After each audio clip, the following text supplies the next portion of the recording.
Hello guys, नमस्ते। मेरा mini blog में आप लोग का स्वागत है। तो देख सकती इधर मेरा बेबी खाना खा रहा है। तो उसको मैं नीला के खाना खिला रहा था ना, तो अभी वो खाना खा के थोड़ा बहुत घूमने लग गया। देखा मेरे कितना जोर का ना हाथ में काट दिया उसने। तो खैर हाथ में काट दिया था उसने। तो इतना आने के बाद मैं इधर किचन साफ़ करने लगी कि ये गैस साफ़ की पहले। तो उसके बाद अच्छे से जिधर जिधर गंदा लग दिख रहा था, सुबह टिफ़िन बनाया था तो थोड़ा सा गंदा हो ही जाता है। तो सबको अच्छे से साफ़ कर दी। उसके बाद देख रही इधर एक्स्ट्रा बर्तन था इधर मेरा। तो ये बर्तन ना बहुत उधर जगह ही नहीं होते, तो ये बर्तन की वजह से, तो क्योंकि ज़्यादा वो नहीं था, यूज़ होता नहीं है ना ये, तो इसलिए मैं अभी इसको अलग रख दूँगी। तो मैं अलग चुन के इसको रख दिया, जो यूज़ होता है वो किया।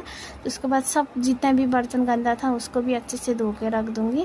तो देख सकते हो फिर मैं भी धो के रख दिया। तो अभी जगह भी अच्छे से हो रहा है उधर, क्योंकि बहुत बर्तन है, यूज़ होता ही नहीं है। इधर आया था साफ़ करने वाली, तो दे दिया कचरा उनको भी। तो मेरा मिनी ब्लॉग आप लोगों को कैसे लगता है प्लीज़ कमेंट में बताना। मिलते हैं नेक्स्ट वीडियो में, बाय बाय।